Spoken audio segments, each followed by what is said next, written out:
চাল আমি বইতে পারবো না। যার মনে হয় চাল দেবে, যার মনে হয় টাকা দেবে। সর্দারকে দিয়ে দিয়েছি, সর্দার বুঝে নেবে নাকি? সর্দারকে দিয়েছি, সর্দার বুঝে নেবে। গত পরশুদিনকে এক সর্দারের সঙ্গে গল্প করছি, গল্প করতে করতে করতে আমি বললাম যে দাদা কি করেছেন এবার? যে দুটা নিয়ম করেছি। কি করেছেন? যে যার মনে হয় চাল দেবে, যার মনে হয় টাকা দেবে। ভালো করেছেন, যাক একটা ভালো। যে চাল দিবে তো আবার আবার বলে দিয়ে চাল আমি বইতে পারবো না।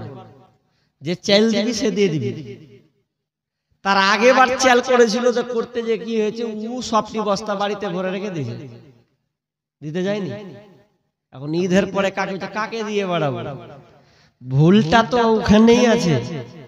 আপনাকে চাউল দিল তো আপনি রাখলেন কেন? না পারবেন তো বলে দেন যে আপনার হক আপনি দিয়ে দেন ধরে। কিন্তু মেন জায়গায় নয়। ওই একজন সর্দার পুরো চল আপনার কিনা 20 থেকে 25 বস্তা চাল কেসে নষ্ট করেছে। কিন্তু না না না না, যদি আপনি দেন তাহলে আপনি পারলে নিজে তালাশ করে দেন অসহায় যারা আছে। আপনি ভাবছেন যে যে চাইতে আসবে তাকেই দিতে হবে, এমনটা নয়। আপনাকে আমি লিস্ট করে দেব এমন এমন পরিবার আমাদের এলাকায়, এমন এমন ঘর আছে যেই ঘরগুলোতে ওর প্রয়োজন আছে কিন্তু আসতে পারে না লজ্জাতে। না আমি চাইতে যাব না, কিন্তু ওই লোকটার সেই দিনকে উনুন জ্বলার আনন্দ করার জিনিস কিন্তু সে হাত কিন্তু পাতে না। তবে না, আপনাকে নিজে তালাশ করতে হবে কে বিধবা আছে, কে ইয়াতিম আছে, অসহায় আছে, ওর আজকে খাবারের দরকার আছে। আপনি লম্বা করে তাকে দিয়ে দেন, দেখবেন আপনার হকটা হয়ে যাবে। কিন্তু যদি এই হাদিসের আলোকে এটাই প্রমাণ পাওয়া যায়, যদি ঈদের পরে কেউ বিলি করে বেড়ায় তাহলে ওটা ফিতরা হিসাবে গণ্য হবে না, ওটা সাধারণ দান হয়ে যাবে। গরিবের হক আমরা ঠিক মতন দিইনি, নাই রাজি নাই। একটা গেল, একটা গেল। কিন্তু ফিতরা এটা গরিবের হক। কত দিবেন গো? 2.5 কিলো, তাই তো? 2.5 কিলো, কে বলছেন 3 কিলো। ভালো কথা। তো আপনি দিচ্ছেন, গরিবের হক কেমন করে বুঝেন? আপনারা যদি 6টা সদস্য হন, 6 জন, তাহলে অন্তত 2.5 কিলো করে গেলে 15 কিলো আসবে, আসবে না? আর 15 কিলো 50টা লোক হলে প্রায় 125 কিলো চাল বের হবে। ওটা কে খাবে? গরিব অসহায়, তার অধিকার, সে খাবে। একটা গেল। আচ্ছা, একটা আনন্দ ছাড়েন, আর একটা আনন্দ হয় ঈদুল আজহা নাকি কুরবানির ঈদ। আনন্দটা আর স্পেশাল আনন্দ। ওই আনন্দ, ওইখানে গরিবের হক আছে। আল্লাহ তাআলা একটা একটা করে সাজিয়ে দিয়েছেন, আপনি অবাক হয়ে যাবেন।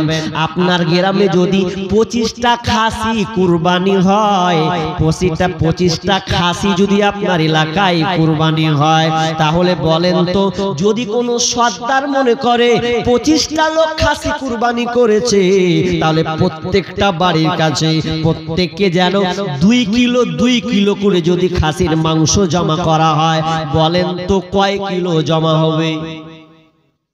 50 কিলো। ভাষা বুঝছেন আমার?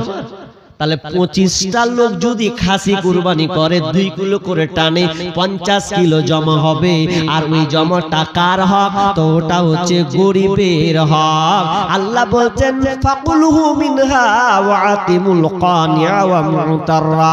আল্লাহ সুবহানাহু ওয়া তাআলা বলছেন তুমি নিজে খাও, ফকিরকে দাও, যে চাই তাকে দাও, যে চাই না তাকে দাও। সূরা হজে 2 রকম কথা আছে, খাও, রাখো, দাও। তার মানে আপনি গরিবকে পৌঁছে দিবেন। যারা দিতে পারেনি তাদের বাড়িতে যেন উনুন জ্বলে, তারাও আনন্দ করে, এটা আপনাকে খেয়াল রাখতে হবে।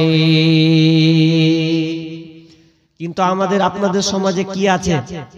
ওরকম সিস্টেম আছে? নেই না, বলে 1 ভাগ 3 ভাগ করে 1 ভাগ দেয়, এরকম নাকি?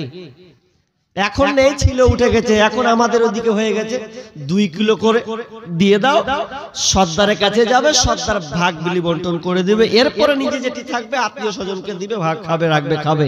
কিন্তু আমরা অ্যাকচুয়ালি যদি দেখতে চাই, আল্লাহ সুবহানাহু ওয়া তাআলা গরিবদের ব্যাপারে এমন ভাবে সিলেক্ট করেছেন, প্রত্যেকটা জিনিস আমরা যদি মেনে চলি, তাহলে আমি বলতে পারি যে আপনার গ্রামে একটাও মিসকিন থাকবে না। চ্যালেঞ্জ থাকবে না, থাকছে কেন? ত্রুটি আছে। একটা কথা বলি আপনার, পাঞ্জাবি যারা বুঝেন, পাঞ্জাবি ওদের পাগড়ি দেখেছেন তো, পাঞ্জাবিদের